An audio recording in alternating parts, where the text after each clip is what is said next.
छत्तीस गुण सम्मुगे पंचविहाचार करण संदरी से शिष्याणुगः कुशले धम्मा हिरिये सदा वंदे गुरुभक्ति संसारसारं छिन्नन्ति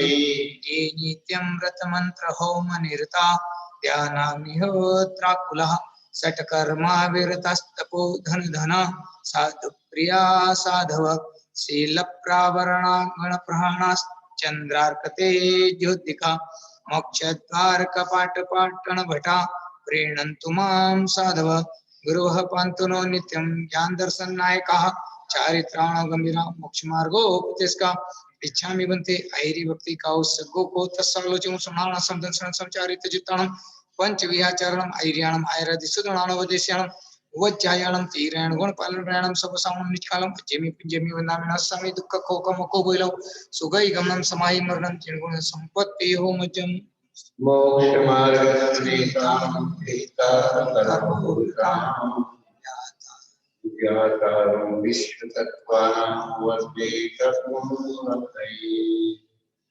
देवालय विद्यालय श्री पद्म भगवान की जय। अवधेश्वर भगवती भगवान की जय। सतवंदे भगवान की जय। गुरुकुल प्रदाता मानी माता की जय। कुल आचार्य भगवान की जय। माँ स्वामी आचार्य भगवान की जय। उनके बाद आचार्य भगवान की जय। ऋषि सदी के आचार्य चक्रवर्ती आचार्य सांसार महाराज की जय। श्री पट्टाधीश आचार्य स्वामी गुरुवर श्रीधर सागर महाराज की जय। ज्ञान स्वामी आचार्य प्रतिष्ठित सागर महाराज की जय। श्री कमलो प्रभुराज की जय।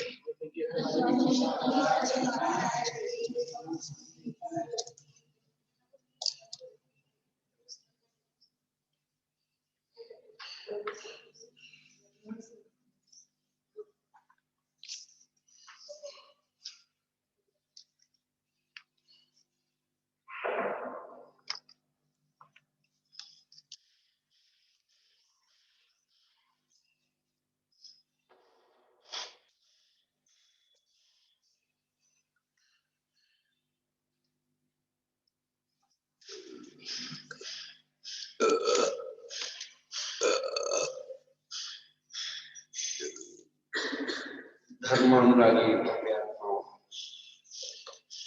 ये तत्वासूत्र नाम का विश्लेषण सर्वार्थी ग्रंथ में किया जाए। पहले से चौथे अध्याय तक की पदार्थ 5वें में अजीब का है। 6वां 7वां 8वां पदार्थ का वर्णन करता है और 8वां बंद पदार्थ और 9वें में संवाद और चर्चा। चूंकि आगम ग्रंथ है इसलिए जीव की उन सब दशाओं में उन्होंने संवाद चर्चा को घटित किया। लेकिन आध्यात्मिक ग्रंथ में गुणस्थान न लेकर गुणस्थान निरपेक्ष जो वास्तविक स्वरूप होना चाहिए संवर का, संवर माने संवर, शुभ और अशुभ दोनों को रोक देना, उसका नाम संवर है। अध्यात्म शुभ अशुभ दोनों की निर्णय करने का नाम है। जहां पर दोनों का सत्य में विचलित कर दिया जाता है, निःशर्त कर दिया जाता है, उसका नाम निर्णय है, अध्यात्म दृष्टि।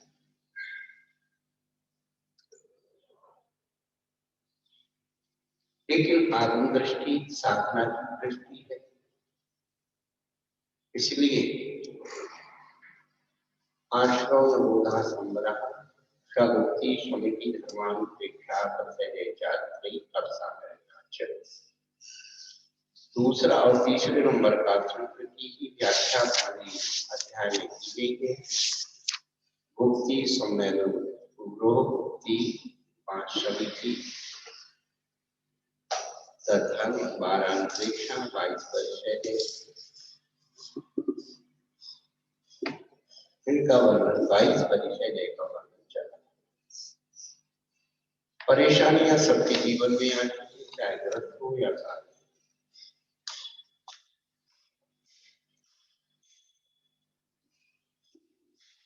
अवसर परिश्रमों का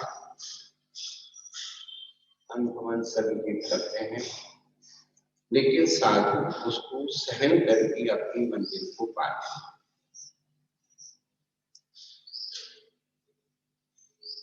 और वह नरणबंदी निर्जरा करके जो स्वकीय आत्मिक भाव है उसका साक्षात अनुभव कर। पिछले दिनों से हम लोग परिश्रमों की चर्चा कर रहे थे और परिश्रमों के स्वरूप में कौन से कर्म के कारण कौन सा परिचय होता है।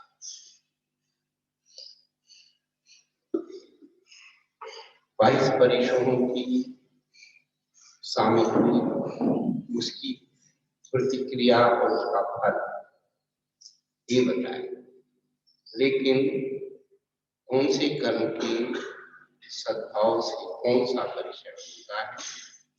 ज्ञानावरण प्रज्ञा, ज्ञानावरण कर्म के सद्भाव से प्रज्ञा का ज्ञान करता है। एक ही जीवात्मा में जिस कर्म का क्षोभम हो जाता है तो क्या हो जाता है, मद हो जाता है। और जिस कर्म का क्षोभम नहीं होता है उसी अज्ञान। तो जो समझ में आ गया वो ज्ञान, नहीं समझ में आया अज्ञान। जो जिस विषय का जानकार नहीं है वो उस विषय का अज्ञान। तो एक ही स्थान पर ज्ञान का भाव और उसी स्थान पर अज्ञान का भाव दोनों रखे होते हैं। इसलिए ज्ञानावरण कर्म के सद्भाव प्रज्ञा और अज्ञान का होता है।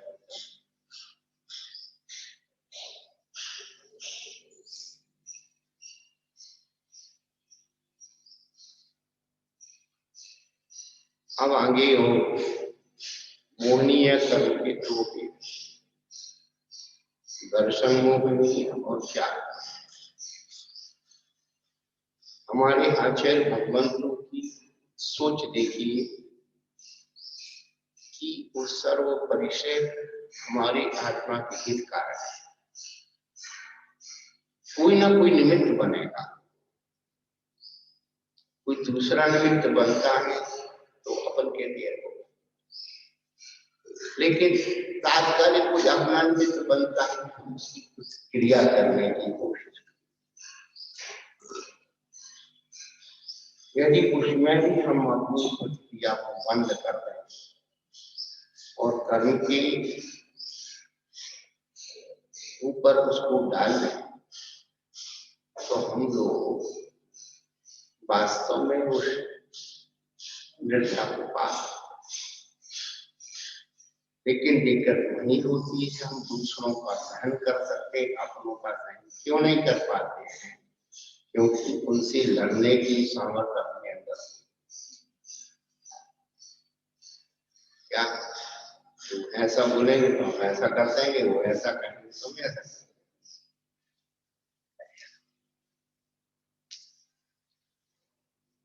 प्रतिक्रिया आचार्य कहते हैं तो उसके प्रतिकार का साधन जानता हुआ भी प्रतिकार नहीं करे तो तेरी परिचय है।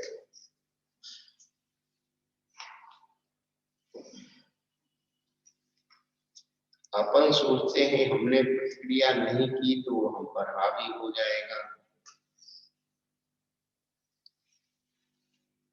प्रतिक्रिया नहीं करते हैं तो और ज्यादा हावी हो जाता है। वो सोचता है तो कौन हुए, कुछ नहीं जानते।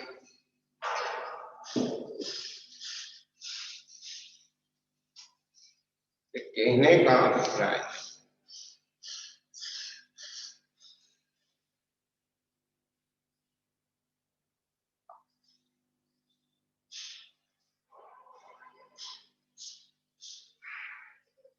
स्वाकृत सहन कर लेते हैं, कर्म कृत विषय, लेकिन परकृत होने में सहन होने पर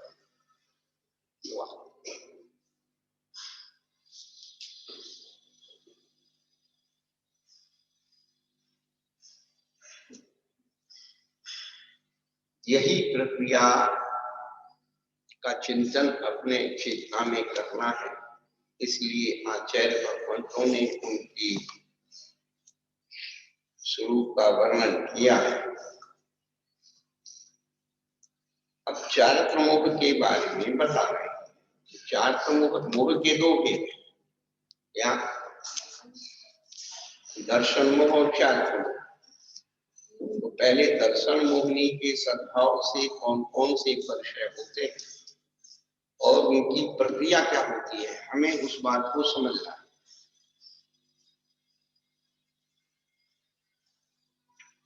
चारित्र मोह की सामग्री क्या है, दर्शन मोह की सामग्री क्या है, उससे क्या हमारे अंदर क्रिया होती है, ये समझना।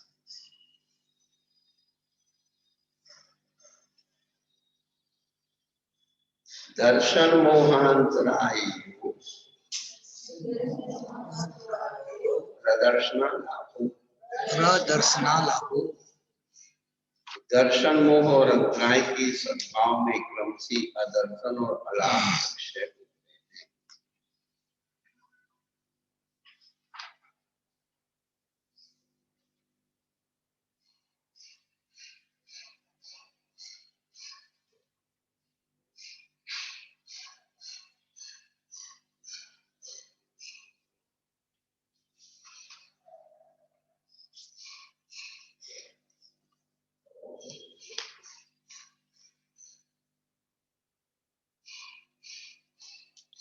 दर्शन मोह के सद्भाव में अदर्शन परिचय होता है, लाभांतराय के सद्भाव में अलाभ परिचय।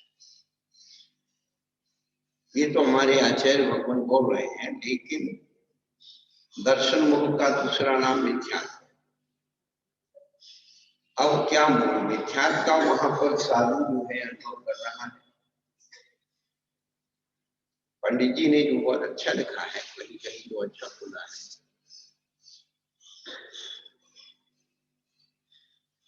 लेकिन वो अपना जो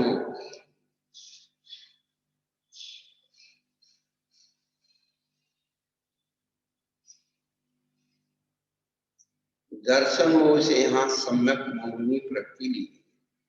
मिथ्यात्व के तीन टुकड़े होते हैं ना, सम्यक, मिथ्यात्व और सम्यक।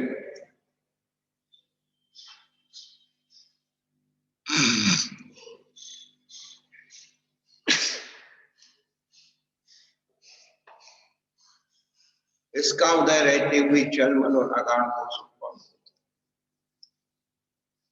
चलमल अगाढ़ दोष का स्वरूप जीव कांड में बताया पढ़ा था आप लोगों ने जीव कांड है, आगास वाले में, और वो नहीं पढ़ा रक्तचंद मित्यार वाला। तो क्या हुआ, इतने साल हो गए हैं,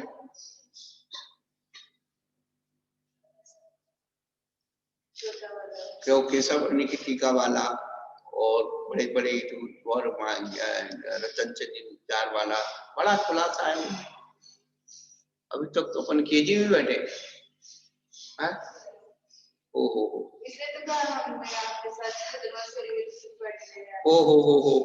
अम्मा, इतने बड़े बड़े लोगों के साथ चरमास हो तो क्या हुआ, दबला, ये दबला, माँ दबला, सब दबला हो गए।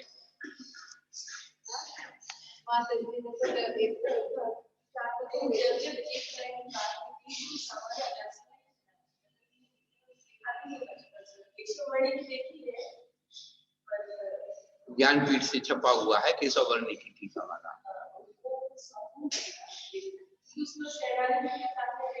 अब देखो आप लोग वो भंग बनाने में रह जाते, वो संदृष्टि गणित भाग में रह जाते हो। प्रमाद के इतने भाग होते हैं, बनाते जाओ अपनी कथा, आलापी, निद्रा, स्नेही, स्पर्शनरी, वसंगता, बस रसना इंद्री विसंगता।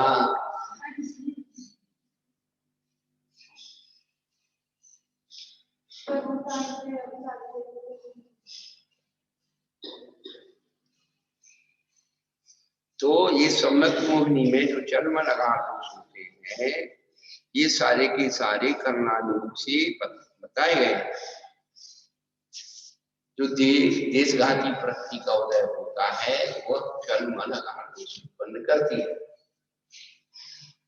तो क्या होता है उसमें? शांतिनाथ भगवान शांति के दाता है, पाशनाथ भगवान अवसर दूर करते हैं, मुनि सुप्रतनाथ भगवान सही ग्रह दूर करते हैं। और इसी का शायद पूरे देश में चल रहा है। हमारे जैसे सम्यक को धारण करने वाले भी अक्षय दिखला रहे हैं, इसको करोगे तो तुम्हारे लिए धन की संपत्ति हो जाएगी।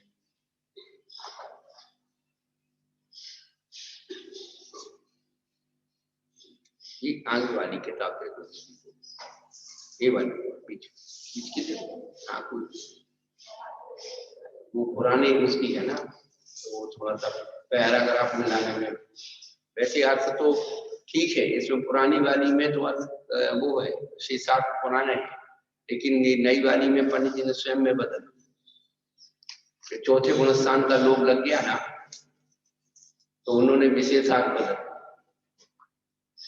हमने पहला संस्करण भी पढ़ा था, सेकंड संस्करण भी पढ़ा, और ये संशोधित तीसरा संस्करण है। 3 बार संशोधन किया है।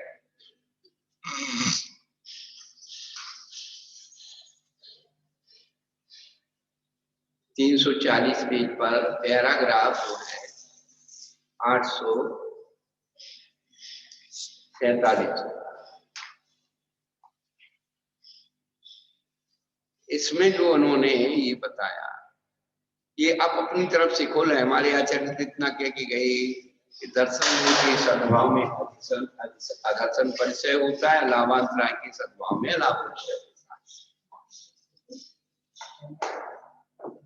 लेकिन विशेषार्थ में जो बोल रहे हैं, ये जो है इन्होंने अपनी तरफ से बहुत कुछ मिलाया। देखिए आप, दर्शन मोह से यहाँ सम्यक मोहनीय प्रक्रिया तो मान रहे हैं, उसके उदय रहते हुए जन्म लगा दोष उत्पन्न होते हैं। सम्यक के रहते हुए भी आप आगम और पदार्थों की विषय नाना विकल्प होना चल दोष है।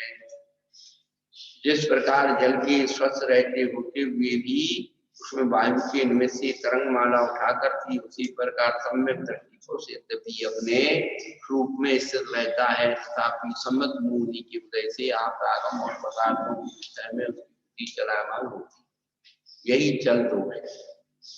अब देखिए आप, ये दर्शन मोहिनी और काय के द्वारा अदर्शन परिचय चल रहा है क्या? अब अपन मानना को घटाएं स्वरूप वेदो स्वामी, जब उन्होंने 22 परिचयों में अंतिम में अदर्शन परिचय कहा था, तब उन्होंने क्या कहा था?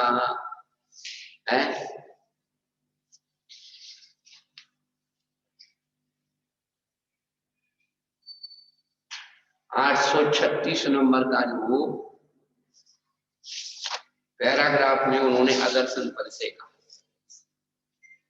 परम वैराग की भावना से मेरा हृदय शुद्ध है, मैंने समझ पदार्थ तत्वों के रहस्यों को जान लिया है। मैं अनंत भगवान, मैं अनंत आय साधु धर्म का फल, चिरकाल से मैं प्रवृत्त हूँ, तो अभी मेरे अभी ज्ञानातिशय नहीं हुआ है।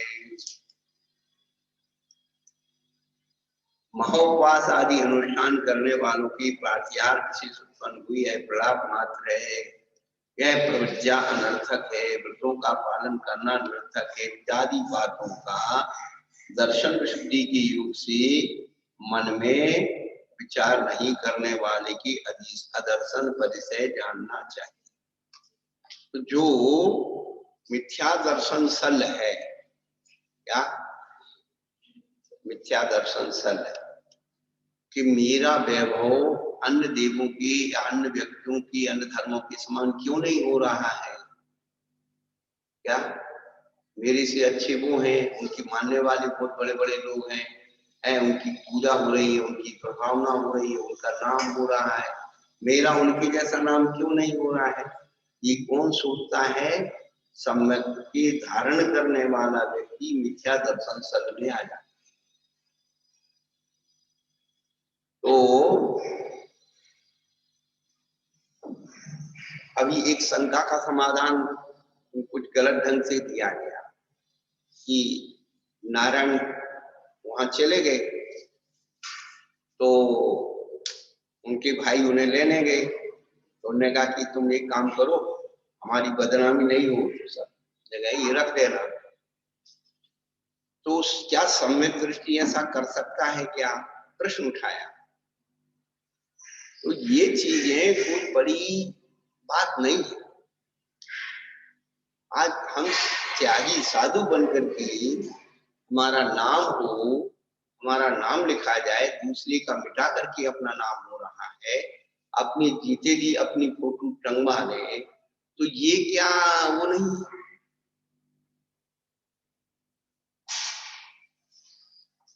एक सूक्ष्म चिंतन की चीज।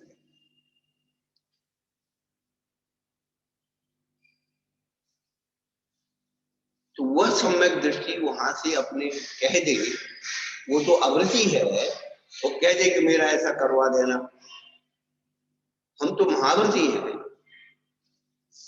अपने अस्तित्व को बनाने के लिए हम क्या क्या कर रहे हैं। तो ये शंका समाधान में एक हमारे पंडित जी ने अपने यहाँ किए हैं, उन्होंने लिख दिया वर्तमान युग में अतिशय योग। जब मैंने उसका समाधान पढ़ा तो थोड़ी सी एक विद्वान होकर के ऐसी बात कहते हैं, और वो एक बार हमारे बच्चे पढ़ लेंगे तो उन्हें हर बात ही अतिशयोक्ति लगे। पहली बात, वर्तमान योग द्वादशांग का अंग है, और उन्होंने यथार्थ का प्रतिपादन किया है। यदि हमारे समझ में नहीं आता है तो हमें विड्रॉ कर देना, पहली बात। दूसरा, हमने गलत समझ भी लिया है और हमें सही प्रमाण मिल रहा है तो भी अपनी जिद को और उसको छोड़ देना चाहिए, मान्यता और धारणा को निकाल देना।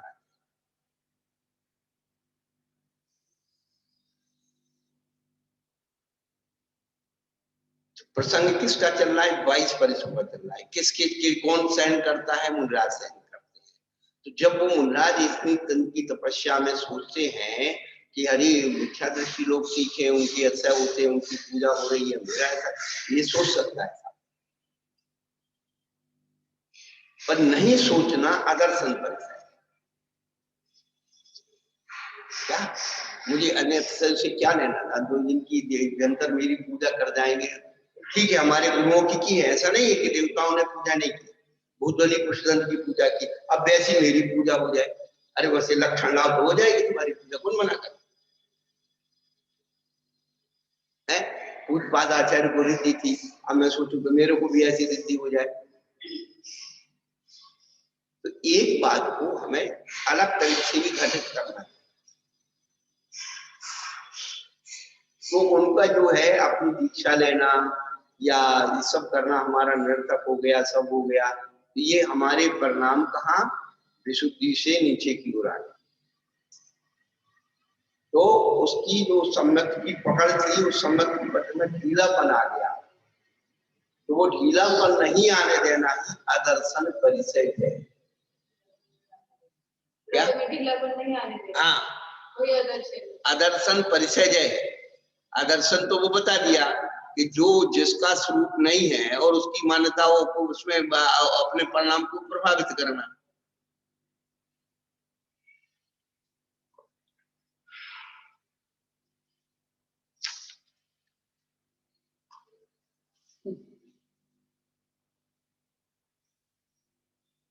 जैसे उन्होंने प्रज्ञा ज्ञान का परिचय बताया, ऐसे यहाँ पर उन्होंने जो कहा है कि हाँ, माने ये प्रवर्जा अनर्थक है, व्रतों का पालन करना बेकार है, मेरे इतने महान उपवास किए तो प्रातिहार आदि तो उत्पन्न नहीं हुई, ये सब बेकार है, प्रलाप मात्र है, मेरे लिए कोई अतिशय नहीं दिख रहा है। तो अतिशय नहीं दिखना अदर्शन है, अतिशय नहीं दिखना अदर्शन है। अदर्शन क्या है? जो नहीं दिख रहा है। अब नहीं दिख रहा है तो उसमें अपनी प्रवाहिकता में अपने परिणामों को गिरा लेना, और नहीं गिराना ये अदर्शन परिचय हो गया है।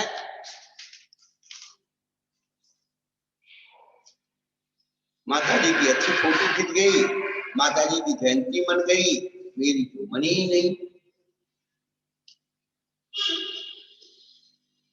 ये जो परिणाम जीव के अंतरंग में बिल्कुल बिल्कुल स्पष्ट दिखता है मुझे, मैं भी शामिल हूं।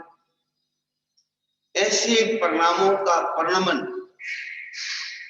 जीव को सहन करना, वो तो तत्काल प्रभावित करेंगी वो सब चीजें, लेकिन अपनी आत्मा से उनको इग्नोर करना नहीं। मुझे क्या चाहिए, मैंने अपने आप को पा लिया, इससे ज्यादा खुशी और मेरे को क्या हो सकता है? अब नाम तो मैं भूल जाता हूँ पात्रों के। ये रामचंद्र जी जब अयोध्या से लौट उधर थे, अयोध्या आगे लौट करके लंका आए, लंका से तब राज्य में सब वो आभार प्रदर्शन हो गया। फिर रामचंद्र जी अपनी माँ कौशल्या को कहती, माँ अब मैं अयोध्या का राजा बन गया, अब मैं अपने छोटे भाइयों को सबको और कुछ उनकी इच्छा के अनुसार देना चाहता हूँ। तो भरत जी से पूछा, तो भरत जी ने कहा कि मुझे तो कुछ नहीं चाहिए। तो भरत की पत्नी थी श्रुति नाम, श्रुति, उससे पूछा, उसने क्या कहा? मांडवी, मांडवी थी, मांडवी शत्रुन की थी। अब ये तो सब भूल जाते हैं, नहीं क्या भूल जाता हूं। तो उसने क्या कहा देखिए आप, प्रभु मुझे अब क्या चाहिए, मैं इसे रघुकुल की पुत्र वधू बनी, इससे ज्यादा गौरव मेरे लिए क्या हो सकता है? मुझे कुछ नहीं चाहिए। लक्ष्मण से कहा, पहले लक्ष्मण को कहा, तो लक्ष्मण ने कहा कि भैया हमें तो आपके सिवा कुछ चाहिए नहीं, आप जहां वहां मैं हूं। लक्ष्मण की जो पत्नी थी उर्मिला, हाँ, उससे कहा, तो उसने कहा कि मेरे को भी कुछ नहीं चाहिए। जब शत्रुघ्न को कहा तो उसने भी कुछ नहीं कहा। उनके हिसाब से उन्होंने तो उधर का मथुरा का राज मांगा था, लेकिन उनका पूर्वजन्म का वो था। हाँ, तो फिर भी उसने अपनी संतुष्टि कर ली। लेकिन जब इसकी शत्रुघ्न की पत्नी को कहा तुम मांगो, तो कहती मैं तो मांगूंगी, उसने मना नहीं किया। और सब आश्चर्य में कि क्या मांग ले, ऐसा नहीं होगा, पर कहते कि निकलो। तो उसने क्या कहा, प्रभु जो आपने वनवास के समय बलकल वस्त्र पहनी थी वो मुझे चाहिए। तो कहा कि भाई इनको लेके क्या करेंगे? तो कब मेरे जीवन में ऐसा दिन आ जाए कि मुझे वनवास जाना पड़े,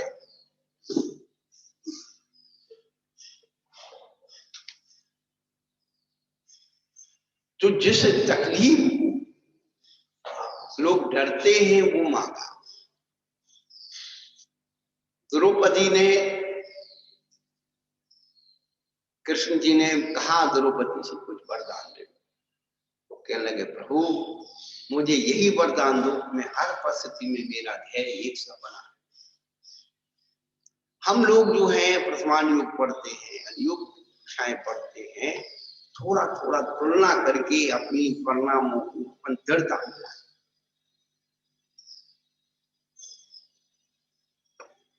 उसका फल अपने जीवन में अपनाना। तो आगम पढ़ना, अध्यात्म पढ़ना, अनुयोग पढ़ना सार्थक हो जाता। ये तो जो पढ़ रहे हैं ना, ये डिग्री लेने की, बच्चे डिग्री लेने के लिए कॉलेज में पढ़ते हैं, और कुछ बच्चे तो इसलिए पढ़ते हैं कि भाई चलो या आराम से जो है डॉक्टर लग जाए, आगे डॉक्टर लग जाए, या फिर ऐसा आराम करेंगे, घूमेंगे, चलेंगे फिरेंगे, खर्चा मिलेगा कॉलेज के नाम से, मम्मी पापा कहेंगे पढ़ रहे हैं, और पढ़ने की जगह पढ़ गए सब, वो मम्मी पापा को पढ़ा देते।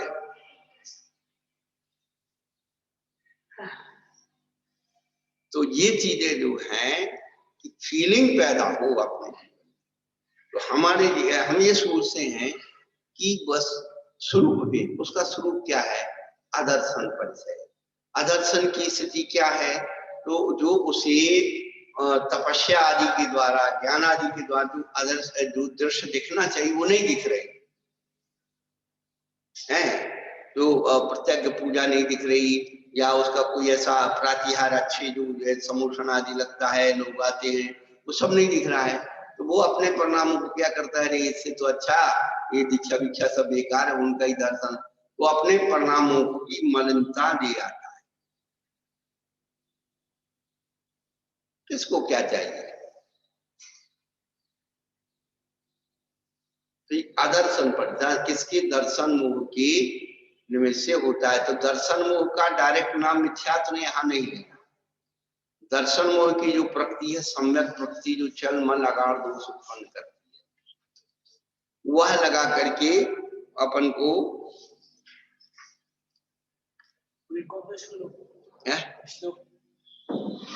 श्लोक नहीं है, सूत्र है 14 नंबर का, 9वें अध्याय का।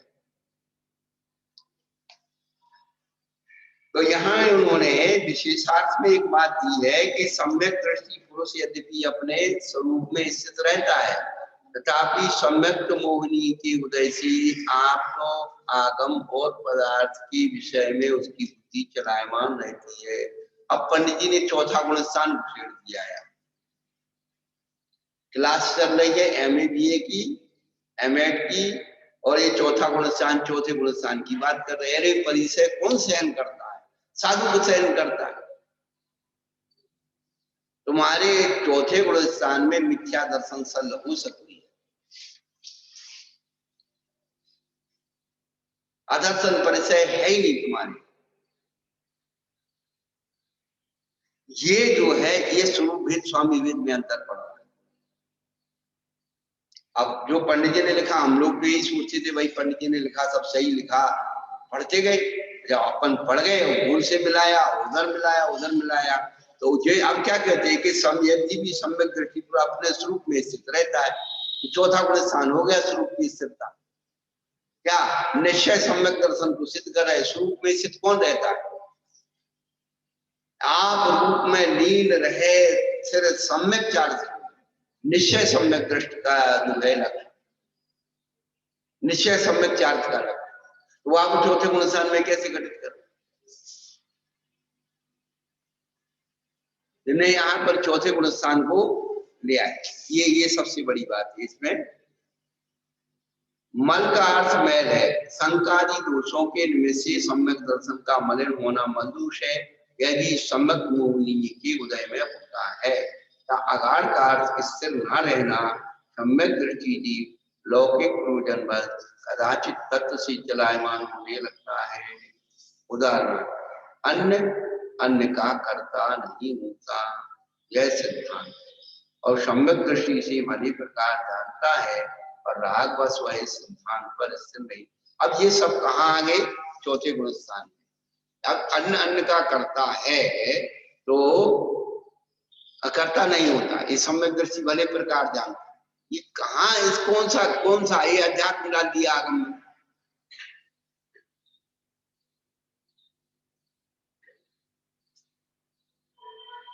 ये आगम की पूर्णा चल रही है, ये अध्यात्म नहीं चल रहा है। अन्य अन्य का कर्ता नहीं होता, हम मानते समझते, पर तू ये का के लिए टीका कर रहा है, का को समझा रहा है दूसरे को? जब मैं कर नहीं सकता हूं तो क्या को इसके साथ लगाई है? तुम्हारा जो होना होगा, हम क्या लेना देना, तुम्हारे ठेकेदार है क्या?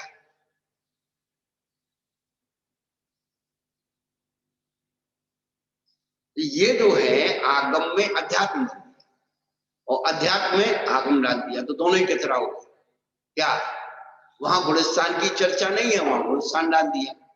यहाँ गुणस्थान की चर्चा है तो यहाँ अध्यात्म डाल दिया।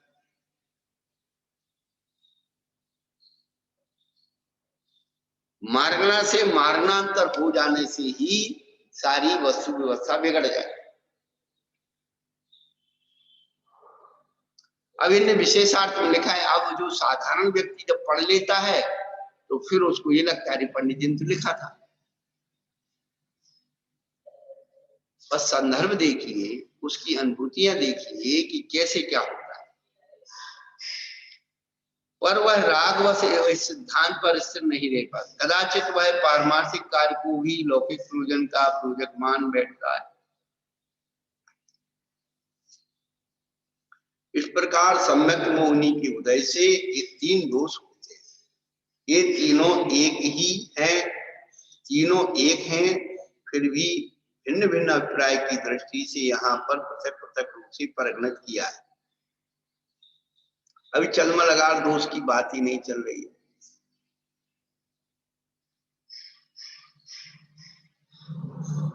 प्रकृत में इसी दोष को ध्यान में रखकर अदर्शन परिचय का निर्देश किया है। यह दर्शन मोहिनी के उदय से होता है, इसलिए इसे दर्शन मोहिनी का कार्य कहा है। भोजनादि पदार्थ का ना प्राप्त होना अन्य बात है, पर भोजनादि पदार्थों के ना मिलने पर जिसके अलाभ परिणाम होता है, उसका यह परिणाम लाभांतराय कर्म का कार्य होने से अलाभ को लाभांतराय कर्म का कार्य कहा है।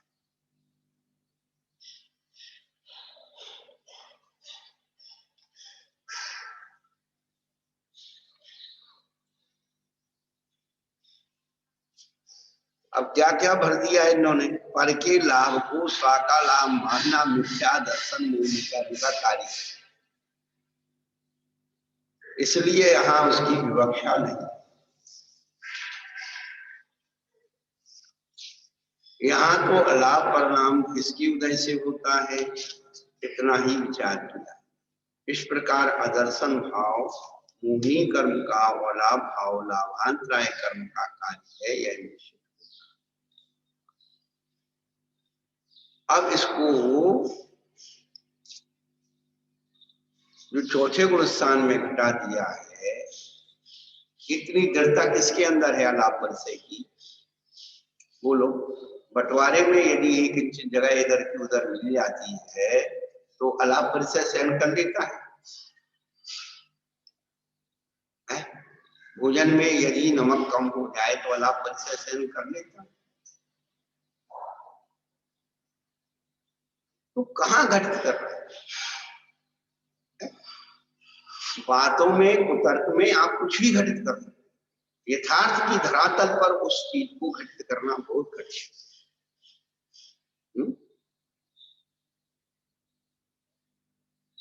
हम तो अपना पूरा प्रश्न मार्क डाल करके कोष्टक में बंद कर रखा है नहीं विशेषा, फिर भी आप लोग को इसलिए बताते हैं कि कम से कम आपको ये पता तो लगे कि भाई साधु की चर्या का वर्णन है, तुम चौथा गुण स्थान इसमें डाल रहे हो है? तो तुम्हारे अंदर जो यदि इतना है तो फिर ये झगड़े किस बात है? संतवाद पंथवाद ग्रंथवाद के झगड़े किस बात?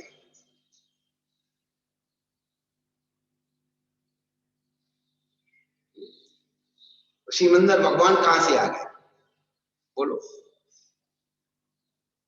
इस जब शांतिनाथ भगवान को ये मान लिया कि शांति की दाता है, ये मानना मिथ्यात है, तो श्रीमंदर भगवान तो विदेश क्षेत्र के, हमारे यहाँ तो है ही नहीं।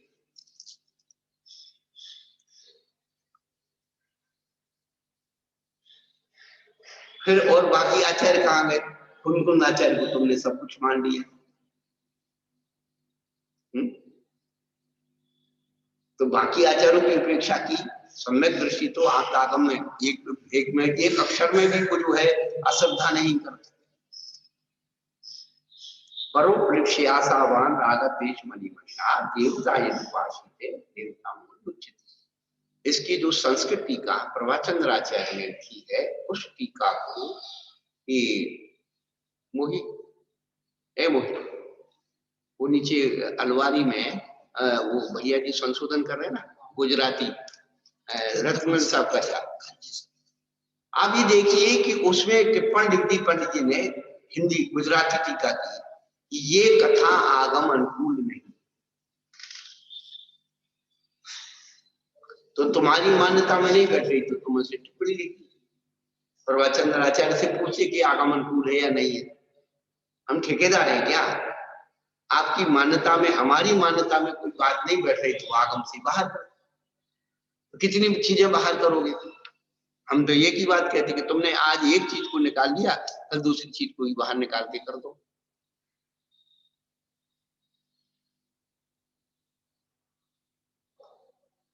तो जब कोई बात अपनी मान्यता पर बैठती नहीं है, वो उसमें आती नहीं है, तो अपन उसको बाहर,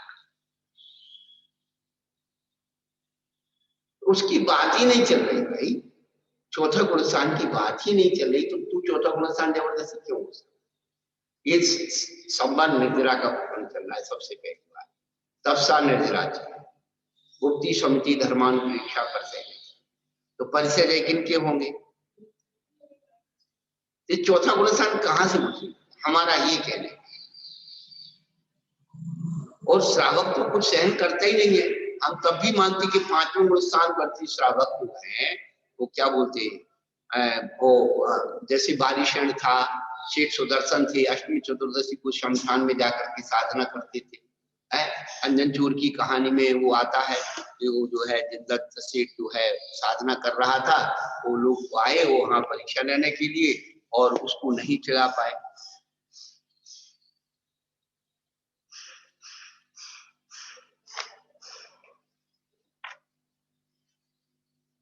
अब ये कहानी ही निकाल दी, माने जो संस्कृत टीका की कहानी थी उस कहानी को ही उन्होंने निकाल दिया।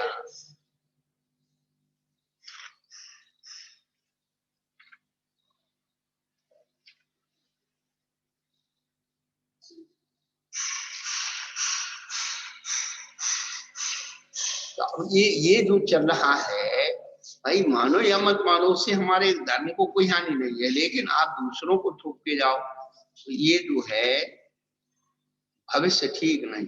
एक आया तो एक निकाल गया, दूसरा आएगा दूसरा निकाल जाएगा।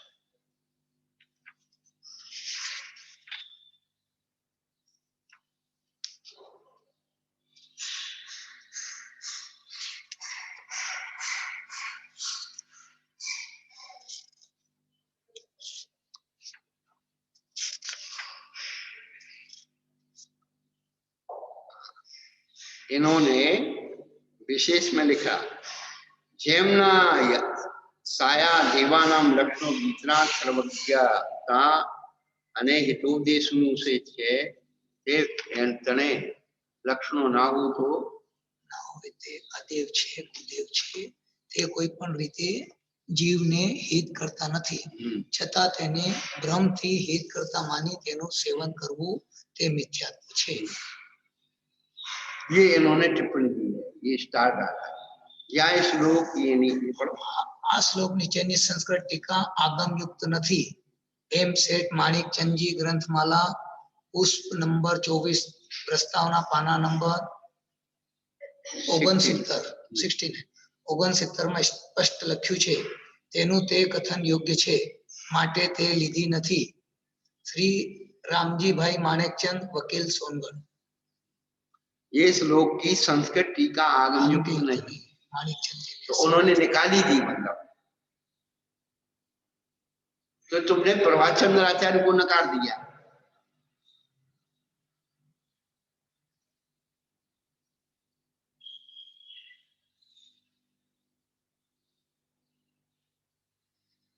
कौन से वाले कौन सा निकाला? ये 23 नंबर जो है श्लोक है, इसकी देवमूर्ता में। अब ये चीजें जो है धीरे धीरे आगे जाकर के लोगों में बैठ जाती है।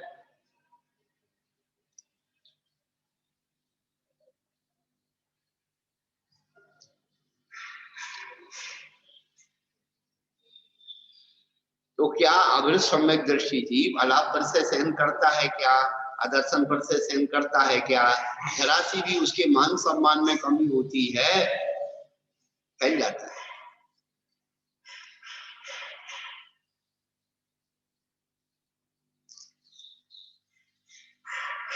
अब चारित्र मोह के सद्भाव से, दर्शन मोह और अंतराय बता दिया, चारित्र मोह के सद्भाव से कितने परिचय होते हैं ये बता रहे।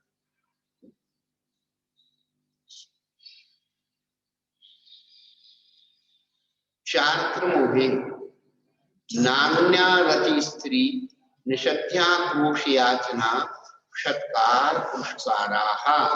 चारित्र मोहे नागन्या रति स्त्री निसत्या रोषिया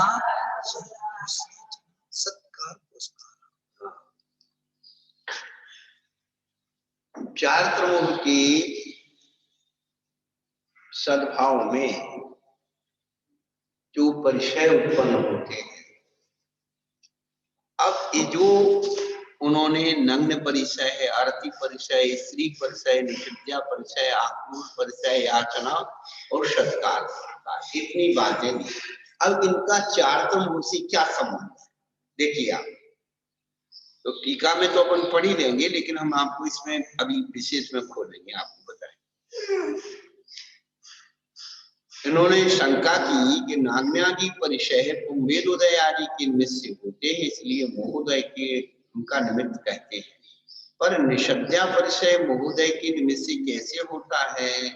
तो समाधान कहा, उसमें भी प्राणी पीड़ा की परिहार की मुक्ता होने से वह मोहोदय निमित्तिक माना गया है, क्योंकि मोहोदय के होने पर प्राणी पीड़ा रूप परिणाम होता है।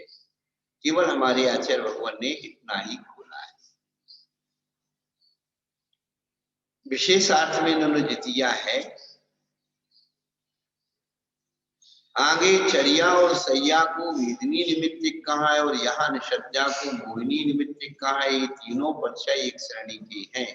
फिर क्या कारण है कि इनमें से निषद्या को मोहोदय निमित्तिक कहा है? यदि चर्या और सैया परिचय वेदनी निमित्तिक होते हैं तो वेदनीय निमित्तिक क्यों नहीं माना? एक प्रश्न है जिसका उत्तर टीका में दिया है, वह बतलाया है, प्राणी पीड़ा परिणाम मोहोदय से होता है। निषद्या परिचय में इस प्रकार की परिणाम पर विजय पाने की मुख्यता है। अब निषद्या बैठने की, आसन आदि की, अब कौन सहन कर रहा है? पहले तो नीचे दरी पे बैठते थे, जमीन पे बैठते थे, कुर्सी पे बैठते, कुर्सी चुभने लगी, सोफा पे आ गए, किसको निषद्या सहन हो रही? यही कारण कि निषद्या को चारित्र मोह निमित्तिक माना कि इस विवक्षा से चर्या और सैया परिचय को भी मोहोदय निमित्तिक मान सकते थे, पर वहां पर अचेतन कंटक आदि के निमित्त से होने वाली वेदना की मुक्ता करके दोनों परिचय वेदनी निमित्तिक कहे। तात्पर्य यह है कि चर्या सैया निषद्या इन तीनों, इनमें प्राणी पीड़ा कंटक आदि निमित्तिक वेदना, ये दोनों कार्य संभव है। इसलिए इन दोनों कार्यों का परिज्ञान कराने के लिए निषद्या को मोहिनी निमित्तिक और शेष को वेदनी निमित्तिक कहा। ये पंडित जी ने अपना विशेषार्थ लिखा है। निषद्या में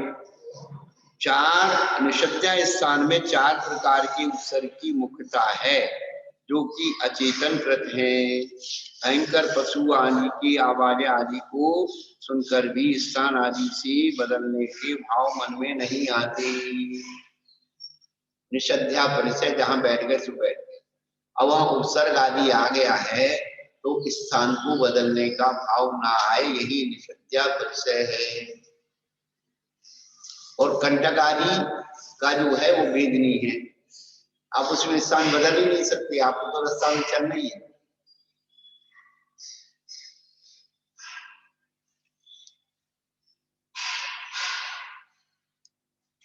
हमने अपने थोड़े से चिंतन से लिखा चारित्र मोह कषाय का नाम।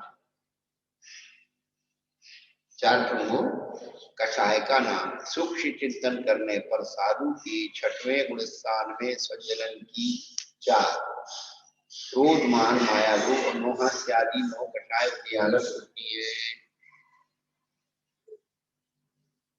यहाँ नागन में पुरुष वेद, नपुंसक वेद, स्त्री वेद, ये तीनों वेद कषाय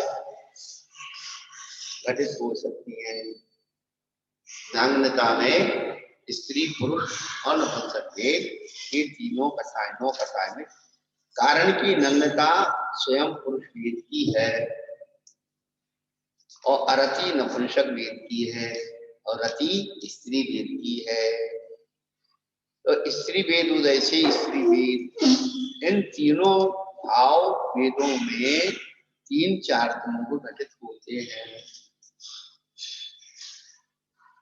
एवं निषद्या में लोभ कषाय सहित हास्यादि 6 कषायों का अंतर्भाव हो सकता है। कारण की निषद्या स्थान में 4 प्रकार के उपसर्ग का प्रसंग होने से भय, जोषा एवं स्थान की अनुकूलता होने से हास्य, रति प्रतिकूल होने से अरति शोक हो सकती है। 9 कषाय का इस तरह 3 वेद और 6 हास्य आदि मिलकर के 9 कषाय हैं।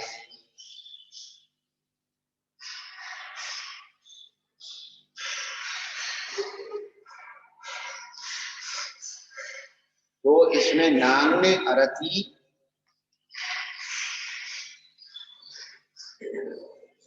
और निषद्या, ये 3 घटित कर। अब इसी प्रकार आक्रोश, क्रोध रूप, याचना, माया रूप और सत्कार, पुरस्कार, मान रूप करके 4 तमोगुण कहलाती हैं। क्या 4 तमोगुण नाम कषाय का, और कषाय में ये सब घटित करना है। नग्न, अरति, स्त्री, निषद्या, आक्रोश, याचना, सत्कार। अब ये परंपरागत किसी व्यक्ति ने, अच्छे विद्वान ने हमको बताया, हम उसकी पढ़ा, तो ये बिल्कुल ऐसे अच्छे ढंग से घटित हो गई। पहले तो 4 तमों का विश्लेषण है। 4 तमों नाम कषाय का है और कषाय में 9 कषाय और 4 संजलन, इनमें सारा का सारा घटित करना। तो नागनता के हिसाब से पुरुष वेद, नपुंसक वेद, स्त्री वेद, ये 3 वेद कषाय घटित हो सकती है।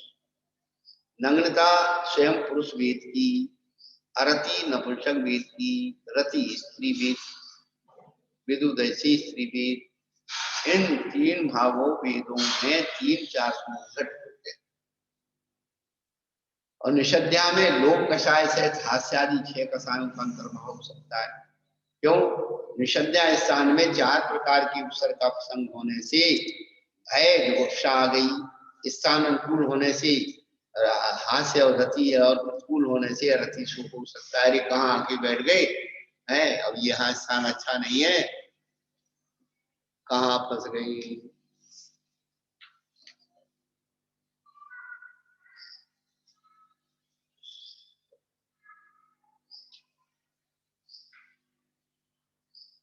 तो 3 वेद और 6 हास्य आदि कषाय मिलकर 9 कषाय हो गई। और उसके बाद तो नागने, अरति, स्त्री, निषद्या, और आक्रोश में क्रोध रूप है, याचना माया रूप है, सत्कार मान रूप होकर के 4 तमोगुण कहलाएंगी। 4 तमोगुण के उदय से ये 7 परिचय होते हैं। इन सब में निषद्या परिचय देखो पीड़ा, प्राणी पीड़ा परिहार के कारण 4 तमोगुण निमित्त कहा है। किंतु चर्या, सैया, परिचय जयकू 4 निमित्त ना लेकर अचेतन कंटक आदि के निमित्त से होने वाली वेदना की मुख्यता से उन्हें वेदनी निमित्त कहा है। तात्पर्य यह है कि चर्या, सैया, निषद्या, इन तीनों में प्राणी पीड़ा और कंटक आदि निमित्त वेदना, ये दोनों कार्य संभव हैं। अतः इन दोनों कार्यों का परिज्ञान कराने के लिए निषद्या को 4 तमोगुण निमित्त कहा और शेष 2 चर्या, सैया को वेदनी निमित्त कहा है। एक अंतर समझाया। क्या? वेदनी निमित्त का और चातुर्मानी के निमित्त का अंतर समझा।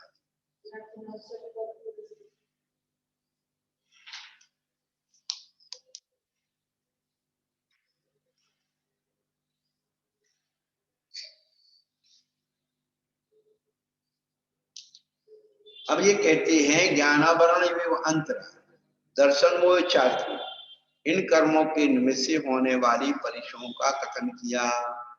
परंतु जो और बच गए हैं भी बाह्य परिचय किस कर्म के निमित्त से होते हैं, तो उन्होंने सूत्र बना दिया वेदनीये शेषाः। हाँ, बाकी के सब परिचय वेदनी के सद्भाव में होते हैं। 11 परिचय पहले कहे आए हैं, उनसे अन्य शेष परिचय वे वेदनीय सद्भाव, वेदनी के सद्भाव में होते हैं। यहाँ भवंती है, वाक्य शेष है। सवेरे बताया था हमने, हाँ, वो भैया जी गाए थे अपने ज्योति बाबू पंडित जी को सवेरे, थोड़े से उनको जिज्ञासा है कि कुछ सीख ले महाराज। तो आजकल आ तो गए थे 5:45 बजे, पर हमने आलस कर दिया। अब शाम को बोल गए थे हम जल्दी आएंगे, पर हमें सोचा कि अभी कुछ नहीं है तो हम लेट खोला। अब तो वो थोड़ा सा सिंपल बता रहे हैं तत्वार्थ सूत्र के बारे में। तो हमने एक बात बताई कि सूत्र की तो लक्षणा है कि भाई अल्पाक्षर मतलब तो लक्षण, पर सूत्र में 2 विशेषताएं होती। पहली, सूत्र जो है क्रियापद रहित होते हैं। दूसरा, उस सूत्रों में पद की अनुवृत्ति होती है, क्रिया का अध्याहार।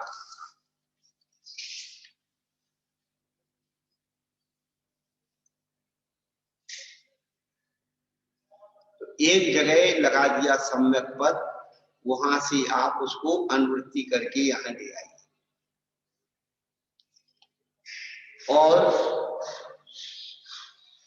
लिंग संज्ञा आदि के स्वरूप से ही उसकी क्रियापद उसी में प्रकट हो जाए। सूत्र क्रियापद रहित होते हैं। तो अपवाद नियम है 10वें अध्याय का, तदनंतर मूढ़म गच्छत्यालोकांता, तो गच्छति आलोकांता, गच्छति क्रियापद उस सूत्र में लगा। तो अपवाद नियम कहीं होते हैं, लेकिन अधिकतम सूत्र क्रियापद रहित होते हैं। क्रियापद उसमें जोड़ी जाती है संदर्भ के अनुसार क्रियापद। तो ये भवंती यहाँ लिया तो जो है उन्होंने कहा वेदनीय शेषाः भवंती।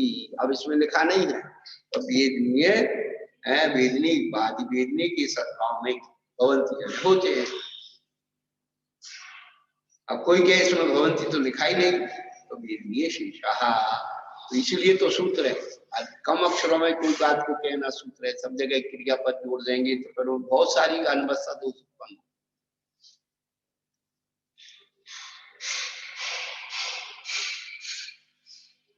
वेदनी के सद्भाव में कौन कौन से हैं, तो कहते क्षुधा, पाशा, शीतोष्ण, चर्या, शय्या, मद, रूप, स्पर्श और मन परिचय।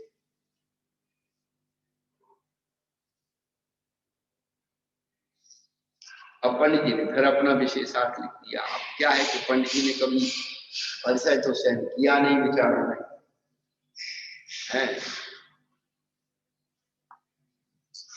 शरीर में भोजन का कम होना, पानी का कम होना, का सूखना, ऋतु में ठंडी या गर्मी का होना, डांस मच्छर का काटना, गमन का सहन करते समय कंटक आदि का चुभना, किसी के द्वारा मारना, गाली गलौज करना, शरीर में रोग का होना, तिनका आदि का चुभना, शरीर में मल का जमा होना आदि अपने अपने कारणों से होते हैं। इनका कारण वेदनी कर्म का उदय नहीं है, पर इन कामों के होने पर उनकी वेदना होती है, प्यास लगती है आदि है वेदनी कर्म का कार्य। यहाँ ऐसा अभिप्राय है।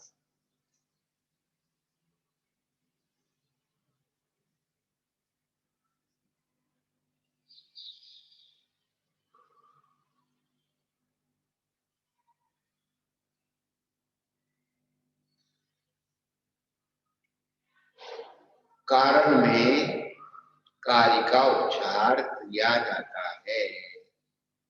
क्या? कारण में कार्य का उच्चार किया जाता है। कारण के होने पर कार्य हो जरूरी नहीं है, लेकिन जब भी कार्य होगा बिना कारण के नहीं होगा। तो वेदनी कर्म के होने पर ये सब होता है, जरूरी नहीं है, लेकिन जब ये सब होगा तो वेदनी कर्म इसमें लोग। और भोजन पान आदि तीनों कर्म है। क्या? भूख लगेगी तो किसे याद करेगा? भोजन को। प्यास लगेगी तो पानी को। तो वो जो भूख प्यास आदि के जो साधन है मिटाने की, वे सब नौ कर्म है। भोजन को देख करके और उजीरना हो जाती। ओम को उठाए, क्या बोलती भाई? ओम ओम की आवाज आती, डकार आने लगती है ना। तो दो ही बातें हैं, इसका मतलब भी गुंजाइश है।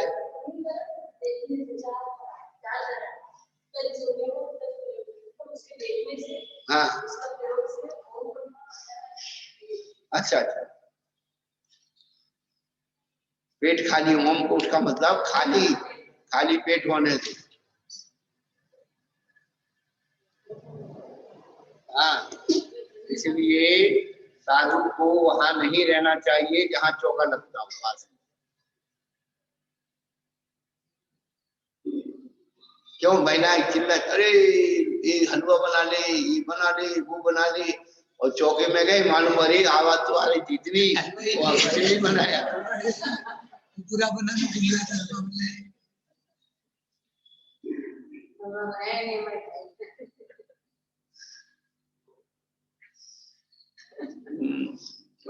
आज बहुत कठिन हिसाब बता रहे।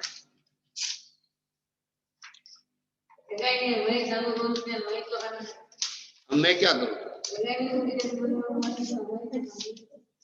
तो कम से कम जब चौका बनना है तब तो दूर बैठो ना यार। चल रहा है, कहीं भी होता है, जगह नहीं होती है तो साधु को वहां नहीं बैठना चाहिए। आजू बाजू कोई पेड़ के पास पहुंच जाओ, कोई मंदिर हो उसमें बैठ जाओ। है स्कूल है कि और बहुत इतना ग्राउंड पड़ा है, कोई पेड़ ऐसा तो है नहीं सब नहीं मिलता, सब जगह मिलता है। दूर बैठना चाहिए।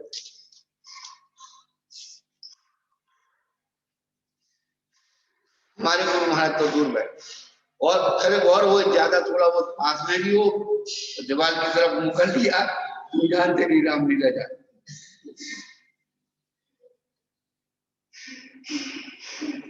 विकल्प वो छू गया, वो ऐसा हो गया, वो वैसा हो गया, बनाने वाले परेशान, उनसे फिर झूठ बोलवाओ।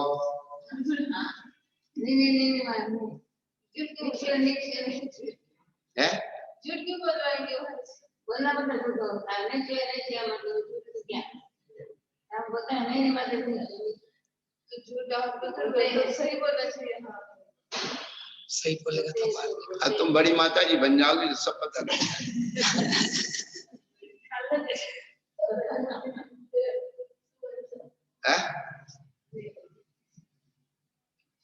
अभी कहते हैं कि अभी नहीं बनना। हाँ,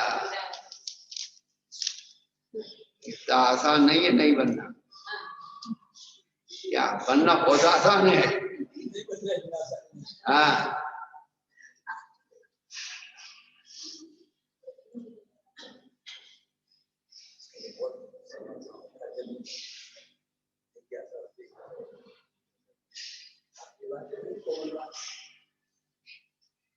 अब पूछा गया कि ये 22 परिसरों के आपने भेद प्रभेद कर्म से बता दिए, परिसरों के निमित्त लक्षण और भेद कहे। परिसरों का निमित्त क्या है, उसका लक्षण क्या है, उसके भेद।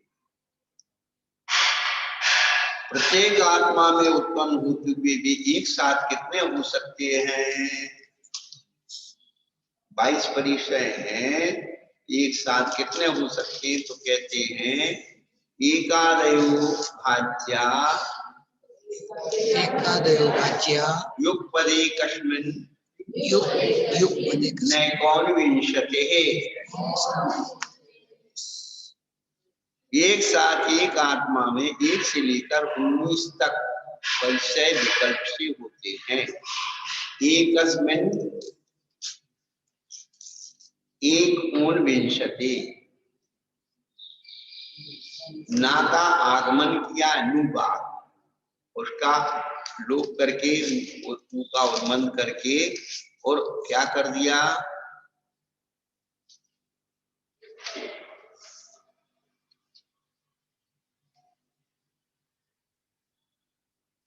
एक ऊनविंशति, एक कम 20, एक ऊनविंशति, विंशति यानी 20, एक ऊन एक कम तो 19 हो गए।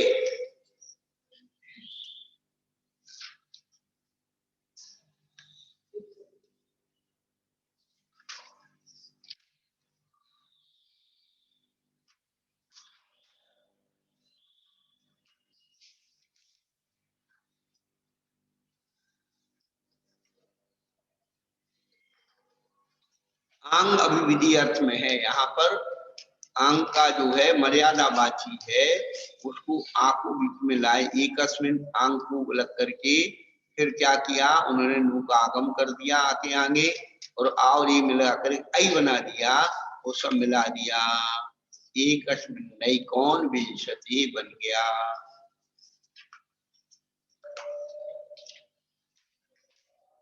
अभी व्याकरण है, अब क्या करें। अंग अभिविधि अर्थ में आया है जिससे किसी एक आत्मा में एक साथ 19 भी संभव है, 19 परिचय भी संभव ज्ञात है। कैसे एक आत्मा में शीत और उष्ण परसों में से कोई एक था, सैया निषद्याचर्या, इनमें से कोई एक परिचय ही होते हैं। बैठे रहेंगे तो सोएंगे नहीं, जाएंगे नहीं, चर्या सैया करेंगे तो बैठेंगे नहीं, चर्या नहीं करेंगे, और चर्या करेंगे तो सैया और निषद्या इन दो का लोप हो जाएगा। क्योंकि शीत उष्ण इन दो में से दोनों की तथा सैया निषद्याचर्या इन तीनों में से एक साथ होने में विरोध आता है। इन तीनों के निकाल देने पर एक साथ एक आत्मा में इतर परिचय संभव होने से ये भी सब मिलकर 19 परिचय जानना। प्रश्न किया प्रज्ञा ज्ञान परिचय में भी विरोध है, इसलिए इन दोनों का एक साथ होना संभव है। समाधान में कहते एक साथ एक आत्मा में शुद्ध ज्ञान की अपेक्षा प्रज्ञा परिचय और अवधि आदि के अभाव की अपेक्षा ज्ञान परिचय रह सकते, के लिए कोई विरोध नहीं।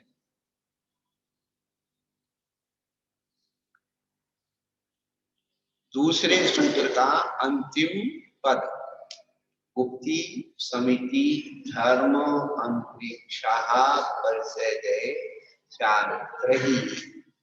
चारित्र क्या है, परिचय का फल है, इसलिए उसको लास्ट में रखें। तो अब चारित्र के बारे में बता रहे, एक बहुत अच्छी बात आपको इसमें बताना चाहिए, लोगों को कुछ भ्रांतियां हो जाती हैं वो निकल जाए तो अच्छी बात नहीं, निकले तो और अच्छी बात। हाँ, भ्रांति जिसकी नहीं निकलती उसे निकालने की कोशिश नहीं करना चाहिए, उसके अंदर और भ्रांति डाल लेना चाहिए और तबीयत से घूम ले। हाँ, सफाई लगाई बेकार।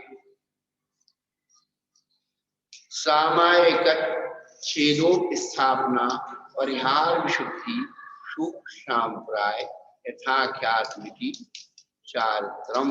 सामायिक छेदोपस्थापना परिहार विशुद्धि सूक्ष्म सांप्राय यथाख्यात साक्षात मिति मिति छोटी मिति चारित्र। सामायिक आगच्छा है ना, सामायिक छेदोपस्थापना,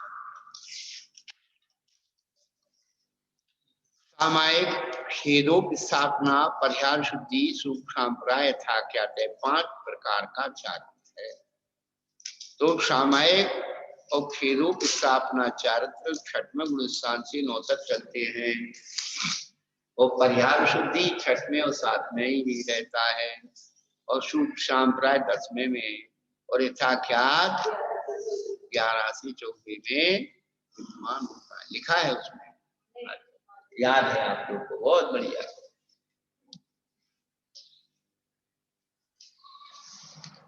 अब इन्होंने शंका की है, बहुत अच्छी अच्छी बातें आ रही कि 10 प्रकार के धर्म में संयम का कथन कराए, और यह वही चारित्र है, इसलिए इसका फिर से ग्रहण करना निरर्थक है। संयम को चारित्र कहते हैं, तो आपने द्वारा इसे क्यों ग्रहण किया? कहते निरर्थक, क्योंकि धर्म में अंतर्भाव होने पर भी चारित्र मोक्ष प्राप्ति का साक्षात कारण है, दिखलाने के लिए उसका अंत में ग्रहण किया है।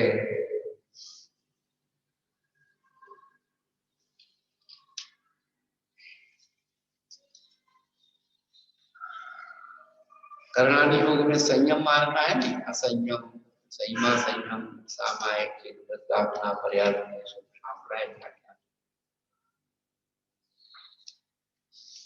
यहाँ जो चारित्र है, यहाँ जो चारित्र का कथन है वो कौन सा है?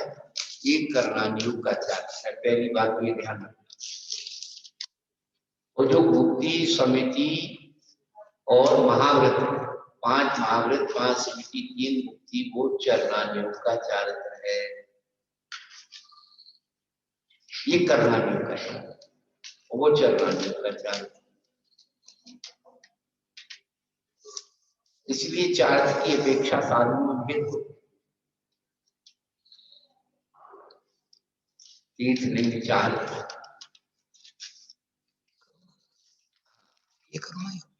ये कर्णानी योग का चारित्र, और भुक्ति समिति महाव्रत भुक्ति समिति ये चरणानी योग का चारित्र।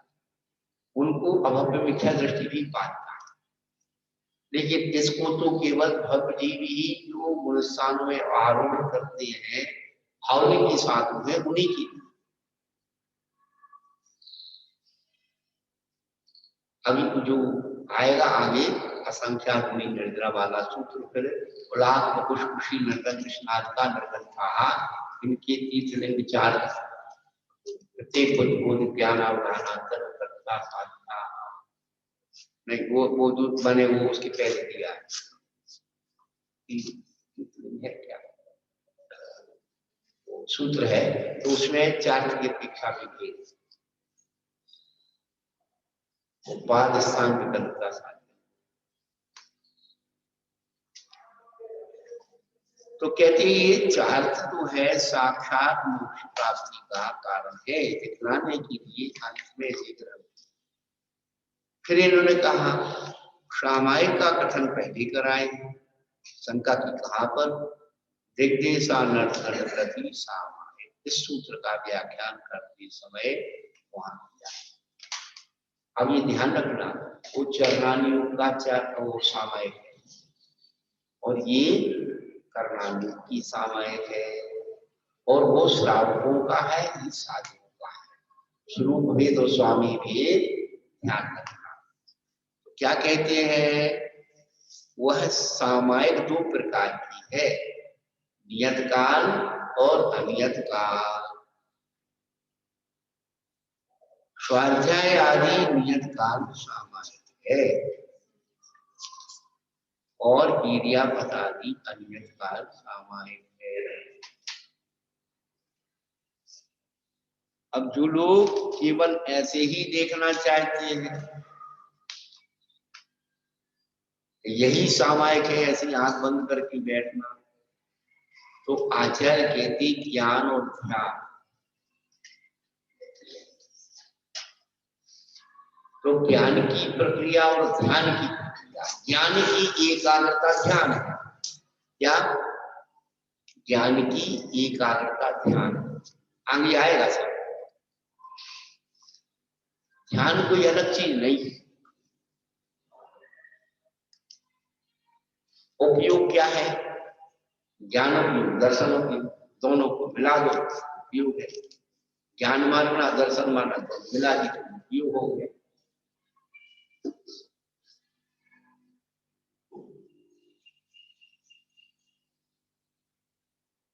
तो यहाँ पर उन्होंने स्वाध्याय आदि क्रिया को नियत काल सामायिक कहा। साधु यदि स्वाध्याय में है यही उसकी सामायिक ही।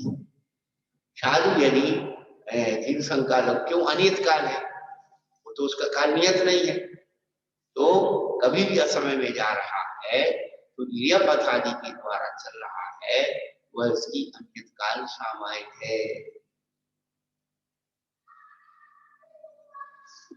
वो तो गुप्ती आदि का स्वरूप है कि तू अपने मन वचन काय को गुप्त करके बैठ जा।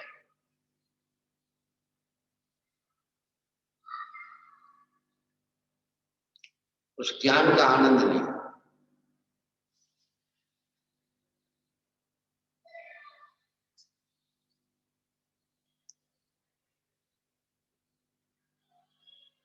तो स्वाध्याय के आगे भेद बताएंगे और आपको बताएंगे कि स्वाध्याय में क्या होता है। 5 प्रकार का स्वाध्याय। जरूरी नहीं है कि महाराज जो है किताब लेके बैठे तो उसी का स्वाध्याय।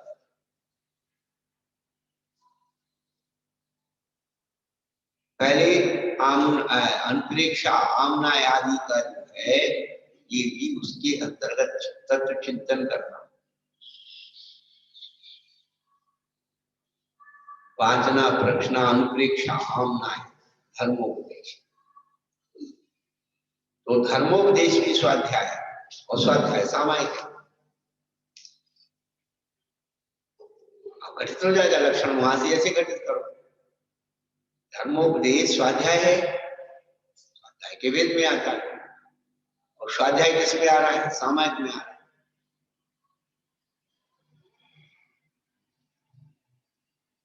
क्रियापथ आदि अनियत काल सामायिक।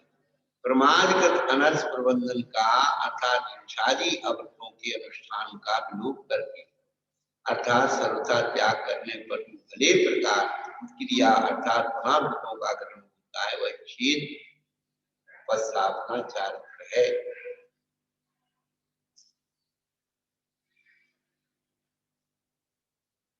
जो प्रमाद के कारण क्या हो जाता है, परिणाम गिर जाता है, उच्छेद हो गया, उच्छेद को पुनः स्थापित कर देना, वृत्त रूप में परिणाम ले आना, उच्छेद रूप स्थापना नाम का चारित्र है। क्योंकि हमेशा साधु निर्वृत्ति में नहीं, प्रमाद तो आएगा ही थोड़ा बहुत, उस प्रमाद से बचा करके पुनः अप्रमाद दशा में ले आना।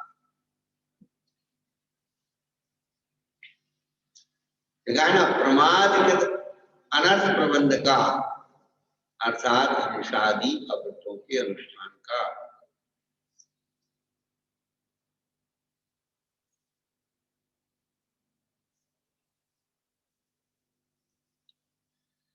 आठ प्रकार की शुद्धि का ध्यान नहीं रखना प्रमाद है। आया था ना, मिथ्या दर्शनावृत्ति प्रमाद कषाय योगा बंधिता। इस सूत्र में जब प्रमाद की चर्चा आई तो वो प्रमाद नहीं है, ये कथा तहा कसाया। यहाँ पर गुप्ती में नहीं रहना, समिति का ध्यान नहीं रखना, ये प्रमाद लिया है। इसी प्रकार से ये प्रमाद जो लिया है गुप्ती समिति के स्वभाव से चुप होकर के पुनः गुप्ती समिति रूप परिणमन अपने परिणाम को करा लेना, वही छेद और उपस्थापना नाम का चारित्र है। तो सर्वथा त्याग करने पर जो भले प्रकार प्रतिक्रिया अर्थात पुनःव्रतों का ग्रहण होता है छेद उपस्थापना अथवा विकल्पों की निवृत्ति का नाम छेद उपस्थापना चारित्र है। विकल्प आया और उसको छोड़ दिया, वह छेद और उपस्थापना। प्राणी वध से निवृत्ति को परिहार कहते हैं। इससे युक्त शुद्धि जिस चारित्र में होती वह परिहार वृद्धि चारित्र है। परिहार शुद्धि चारित्र वाले के क्या नियम है? 30 वर्ष तक सुखपूर्वक घर में रहता है, उसके बाद 8 वर्ष तक तीर्थंकर के पाद में, तीर्थंकर शब्द आया है? तीर्थंकर के पाद मूल में 8 वर्ष तक प्रत्याख्यान का अध्ययन करता और भगवती आराधनाकार तो कहते हैं कि वह परिहार शुद्धि संयम की याचना करता है। स्वीकृति मिलने पर उसी परिहार शुद्धि संयम फल इतनी शर्त है। परिहार शुद्धि संयम मन पर्याय ज्ञान और आहार एक साथ नहीं होगी, पहला। दूसरा, ये भाव से, द्रव्य से तो है ही, भाव से भी पुरुष बेटी के ही होंगे।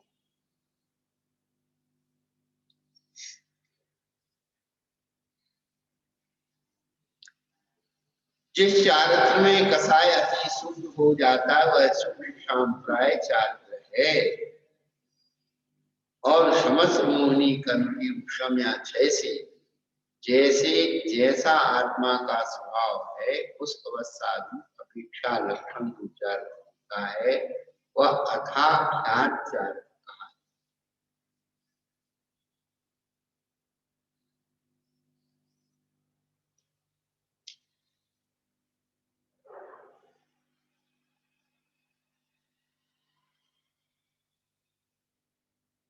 यथाख्यात भी कहते हैं, अथाख्यात या की जगह आ भी है। पूर्व चारित्र का अनुष्ठान करने वाली ने जिसका कथन किया है वह नहीं किया है, पर मोहिनी के क्षय अवसम होने की पहले जिसे प्राप्त नहीं किया,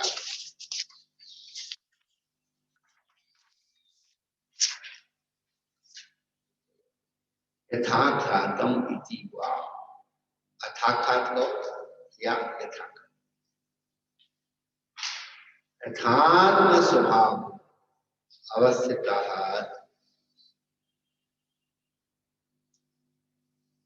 तथैव आख्यात्वात् इति शब्दः परिसमाप्तो द्रष्टव्या।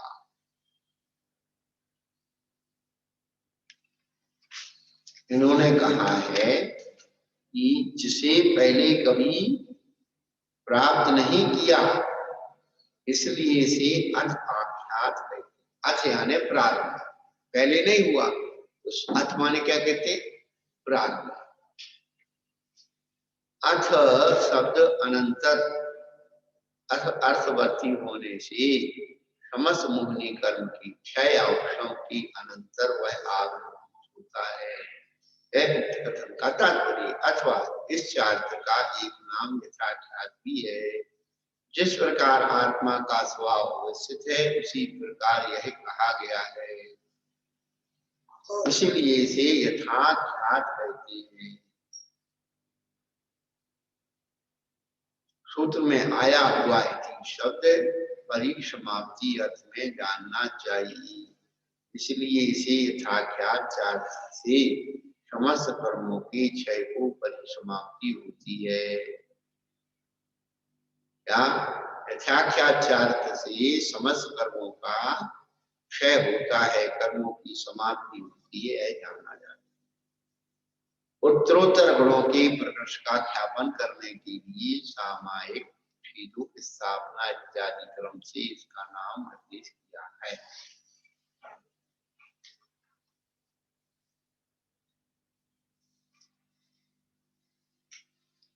विशेषार्थ में बता दें, चारित्र यह एक प्रकार का होकर भी उसके 5 भेद विवक्षा विशेष से किए गए। सामायिक चारित्र में सर्व शाबत की निवृत्ति रूप परिणाम की मुख्यता है। छेदों की स्थापना में चारित्र में लगने वाले दोषों की परमार्जन की मुख्यता है।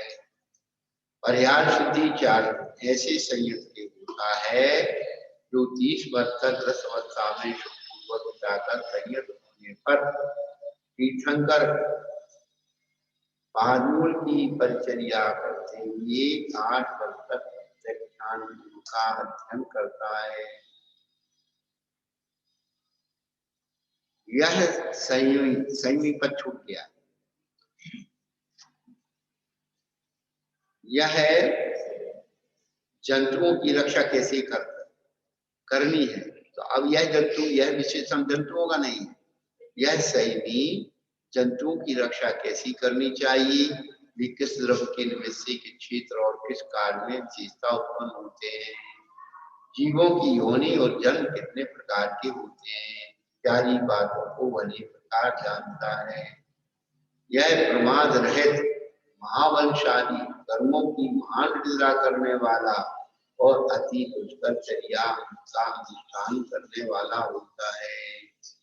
क्या यह तीनों संध्याओं की छोड़कर पुष्कमन करने वाला होता है। इन सब कारणों से इस संयति ऐसी सामर्थ्य उत्पन्न होती है जिसकी वजह से यह अन्य जीवों की को बाधा पहुंचाए बिना चर्या करने में समर्थ होता है। शुक्र सांप्राय और ठाक्याचार्य का अंत स्पष्ट ही है। इस प्रकार विवक्षा एक 4-5 प्रकार का कहा गया। इनमें से सामायिक और खेदों की स्थापना की जगन विशुद्धि लब्धि सबसे अल्प होती है। इससे पर्याप्त शुद्धि चार्ज की जगन विशुद्धि लब्धि अनंत गुणी होती है। इससे इसी की उत्कृष्ट शुद्धि लब्धि अनंत गुणी होती है। इससे सामायिक और खेदों की स्थापना की उत्कृष्ट विशुद्धि लब्धि अनंत गुणी होती है। इससे सुख शांतराचार्य की जगन विशुद्धि लब्धि अनंत गुणी होती है। इससे इसी की उत्कृष्ट विशुद्धि लब्धि अनंत गुणी होती है। इससे यथाख्याचार्य की विशुद्धि लब्धि एक प्रकार की उपलब्धि अनंत गुणी होती है। यही कारण है कि सूत्र में सामायिक खेदों स्थापना इत्यादि क्रम से इन पांचों का नाम निर्देश किया है। पहले 10 प्रकार के धर्म का निर्देश करते समय संयम धर्म कह आए हैं। इसलिए चार्थ का अंतर्भाव उसमें हो जाने के कारण यहाँ उसका अलग से कथन करने की आवश्यकता नहीं होती है। फिर भी समस्त कर्म का क्षय चार्थ से होता है। यह दिखलाने के लिए यहाँ चार्थ का पृथक रूप से ख्यापन किया है।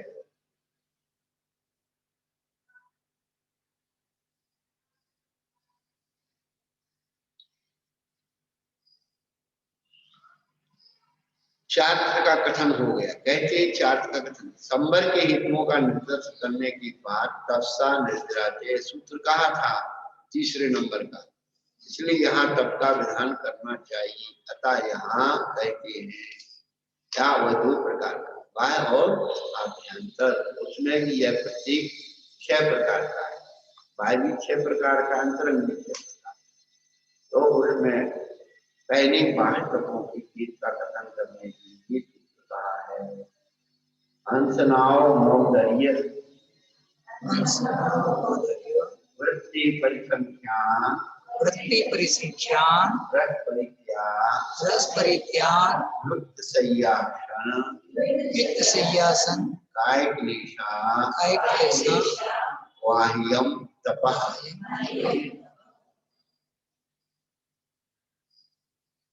अब वास्तव में तप की बात कर रहे तो पहले बहिरंग तप की बात दृष्ट फल मंत्र साधना आदि की अपेक्षा किए बिना संयम की सिद्धि, राग का उच्छेद, कर्मों का विनाश, ध्यान और आगम की प्राप्ति के लिए अनशन तप किया जाता है। पहले तो शर्त दी दृष्ट फल, क्या हमने तप किया है तो लोग हमारी पूजा करें, प्रशंसा करें, सम्मान करें, इस दृष्ट फल की अपेक्षा नहीं होना। या में मंत्र साधना आदि की अपेक्षा किए बिना केवल संयम की सिद्धि और राग का उच्छेद, कर्मों का विनाश, ध्यान और आगम की प्राप्ति के लिए संकल्प किया जा सकता है। तो विधि निषेध और विधि दोनों की बात से अंशत तप के बारे में बताया। अनशन तप में भी अतिचार लगते हैं भगवती आराधना ग्रंथ में, और अतिचार का वर्णन है। अनशन तप में कैसे अतिचार लगते हैं, उपास है और दूसरों को भोजन की व्यवस्था कराते हैं तो अतिचार है। मुझे क्या मतलब, ये लिखा है इसमें। हाँ, पर मेरा भगत भूखा रह जाएगा। नहीं पूछे तो महाराज तो पूछते नहीं, अपना खाए, और मेरे तो पूछा ही नहीं है। महाराज बहुत अच्छे हैं, माता जी बहुत अच्छी है, मेरा बहुत ध्यान रखती है। संसार में लड़ाई खाने से शुरू होता है।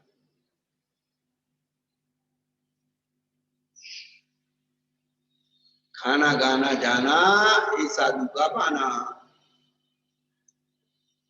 आहार करना आ गया, बोलना आ गया और गमन करना आ गया, साधु बन गए। और क्या है, साधु बनने में कुछ नहीं है, 3 चीज का जिसके अंदर भाव आ गया। शरीर के अनुकूल भोजन और समिति के अनुसार बोलना और चलना, 3 चीजें तो साधु बन गए। बड़ा प्रवचन देने का नाम साधु नहीं है, बड़े बड़े ग्रंथों को सुना देने का नाम साधु नहीं है। 3 चीज की साधना करना साधु। आज करो चाहे अनंत काल बाद करो, करना इतना ही पड़ेगा, लौट के इतना ही आना, यही आना। तो अनशन तब क्यों किया जाता है, तो लोग बहुत करते हैं दृष्ट फल के लिए। हमारी मांगे पूरी भरो। अब मांग भरती नहीं है, मांग करती हैं महिलाएं। हाँ, पहले महिलाएं मांग भरती थी, मांग करती नहीं थी। पहले महिलाएं मांग भरती थी तो मांग नहीं करती थी। अब महिलाओं ने मांग भरना छोड़ दिया, मांग करना शुरू कर दिया। उसका भी अपना रहस्य विज्ञान है, ऐसा नहीं है। अब भैया वो तो तुम लोग जानो, हमको क्या पता, जिनने भरी जिनने भरवाई वो जाने। ऐसा सुना जाता है, हमारे पूज्य सुधा सागर जी महाराज शायद उन्होंने चुटकुला सुना कि हनुमान जी घूमते घामते और सीता जी के महल में पहुंच गए। अब सीता जी उस समय श्रृंगार कर रही थी, तो उन्होंने मांग में सिंदूर भरा। तो हनुमान जी पूछने लगे, मैया ये क्या किया तुमने, ये क्या चीज है, इससे क्या होता है। अब वो सीता मैया सोचे कि भैया तुम बाल ब्रह्मचारी आदमी, तुम क्या जानो स्त्री की राख को, मन में सोचा। परंतु हनुमान जी को तो कहने के लिए तो कुछ तो बहाना चाहिए। तो सीता जी कहने लगी, भैया इसको लगाने से रामचंद्र जी खूब खुश होते हैं, बहुत खुश होते हैं। तो हनुमान जी ने सोचा इतना सिंदूर लगाने से रामचंद्र जी खुश होते हैं तो पूरे शरीर में सिंदूर लगाएंगे न। तो बाजार में गए और पीपा भर सिंदूर खरीदा, पूरे शरीर में लपेट करके और रामचंद्र जी के पास। अब रामचंद्र जी खूब हंसे। तब से हनुमान जी को चूल्हा चढ़ने लगा सिंदूर का।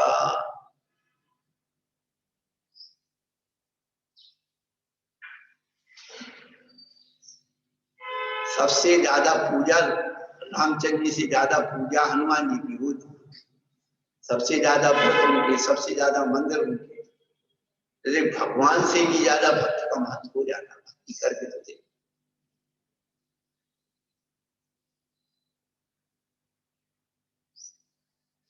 तो हम लोग भक्ति करने की जगह भक्ति करवाने की जो भावना आ जाती है वही हमको डुबाती है। तो दृष्ट फल मंत्र साधना, कितने भी मंत्रों की साधना करके और सिद्धि करना, तो कहते मंत्र साधना की अपेक्षा किए बिना संयम की सिद्धि, राग का उच्छेद, कर्मों का विनाश, ध्यान और आगम की प्राप्ति के लिए अनशन तप किया जाता है। इतनी बातें ध्यान में रखी तब अनशन तप होता है। संयम को जात रखने, दोषों के प्रशमन करने, संतोष और स्वाध्याय आदि की सुखपूर्वक सिद्धि के लिए अमोदर तप किया जाता है। वृक्षा के इच्छुक मुनि का एक घर आदि विषयक संकल्प अर्थात चिंता का अवरोध करना वृत्ति परिसंख्यान तप है। आशा की निवृत्ति, इसका फल जानना चाहिए। क्या वृत्त परिसंख्यान, ये अनशन, अनोदरी और वृत्त परिसंख्यान, इन तीनों का फल क्या है? आशा की निवृत्ति इनका फल है।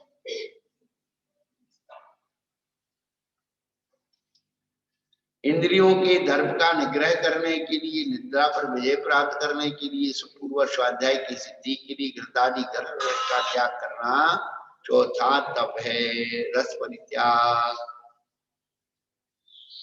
एकांत जंतुओं की पीड़ा से रहित शून्य घर आदि में निर्बाध ब्रह्मचर्य, स्वाध्याय और ध्यान आदि की सिद्धि के लिए संयत को शयनासन लगाना चाहिए। पांचवा तप है आतापन योग, वृक्ष के फूल में निवास, निरावरण शयन और नाना प्रकार की प्रतिमा स्थान इत्यादि काय क्लेश तप है। निरावरण शयन है, चटाई नहीं ओढ़ना। अब चटाई त्याग कर दी तो कार्टून में घुस गई, तो काय का निरावरण शयन हुआ है। अब ठंडी नहीं लग जाए तब तक खाली करवा लिए, ऊपर से ऊपर डाल दी चटाई, अपने ऊपर नहीं डाली, तखत के ऊपर डाल दी। अभिप्राय क्या रहा? ठंडी नहीं होनी, बस सहन करना नहीं, तो काय के लिए छोड़ी।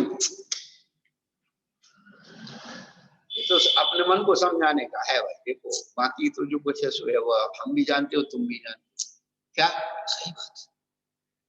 श्रापों को दिखाने के लिए और चिटाइयों को छिपा दिया और रात्रि में आराम से उड़ दिया। तब चले गए, चुपचाप ओढ़ ली और सवेरे उठा के बांध के रख दी। अरे महाराज बहुत बड़े त्यागी हैं। अरे भाई हमारे तो नहीं होती, हमारी तो चिटाई, कोई बात नहीं, हमारे तुम हमें साधु नहीं मानोगे, बात खत्म। एक तो वो भी किया और दूसरा मायाचार है। वो आते मुनि राज खड़े थे वर्षा युग में, और वो चले गए, रिद्धिधारी थे, वो तो चले गए और उसी की जगह खुद आके खड़े हो गए। अब महाराज आप तो बहुत त्यागी हो और बहुत तपस्वी हो, फलाना हो, प्रशंसा। महाराज फूल रहे मेरी पूजा हो रही। ऐसी पूजा से क्या होता है? हाथी बन, बहुत मुश्किल है अपने यहाँ। नाना प्रकार के प्रतिमा स्थान इत्यादि करना काय क्लेश है। यह छठा तप, यह किस लिए किया जाता है? यह देह दुख को सहन करने के लिए। क्या ये जो है बाह्य तप किस लिए किया जाता है? अपने अंदर शक्ति पैदा करने के लिए। जैसे बच्चियां हैं अभी बचपन से ही उपवास आदि नीरस आदि भोजन करेंगी और कदाचित जो है संसार में विपरीतता आ गई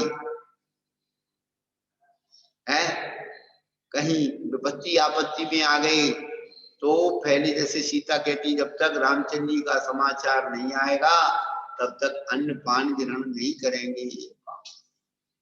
मनोवती ने जब तक मुझे अपने इष्ट भगवान के दर्शन नहीं मिलेंगे तब तक अन्नपान ग्रहण नहीं करेंगे।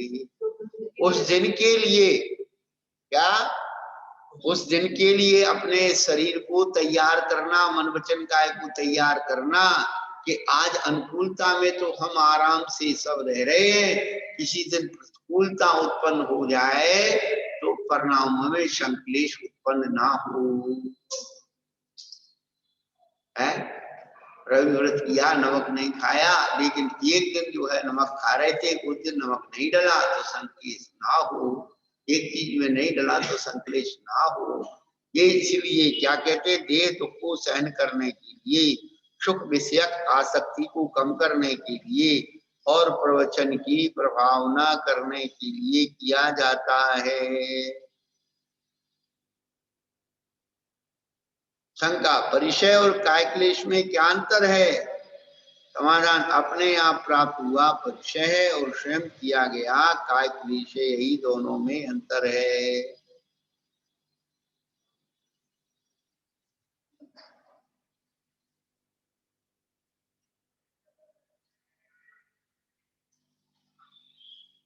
शंका, इस तप को बाह्य तप क्यों कहते हैं?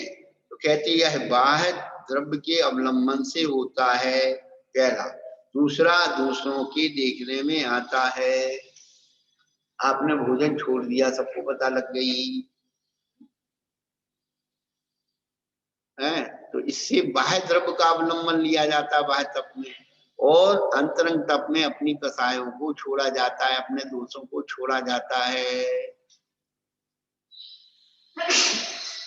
और दूसरों के देखने में आता है। इस कारण से बाह्य तप कहते हैं। और दूसरे लोग भी करते हैं, आप ही ठेकेदार नहीं है। संसार में कितने लोग अनशन आदि तप करते हैं, इसलिए से बाह्य तप करते हैं। अब अभ्यंतर तप को भेद को दिखलाने के लिए आगे का सूत्र फिर कहेंगे। श्रद्धा हो जब जिनवाणी विनय सहित रमे डर लो, बिना पढ़ाए पढ़ जाओ, शब्द के अर्थ कर लो, शब्द को सीखी नहीं जरूरत नहीं कोई भी शब्द स्वयं बतला दे अपने गहरे अर्थों को। शब्द शक्ति है, शब्द शब्द है, शब्द ज्ञान से ध्यान बढ़ता, भाव से हो अवतार, शब्द में अंतर भी हो, अर्थ भाव का एक ही प्राण, के होने पर ही मिलता है संस्कार। जय बुद्ध में जिनवाणी माता की जय, जय बुद्ध जी महाराज की जय, की जय, जय नमोस्तु महाराज, नमोस्तु महाराज, नमोस्तु महाराज, नमोस्तु नमोस्तु। नमोस्तु।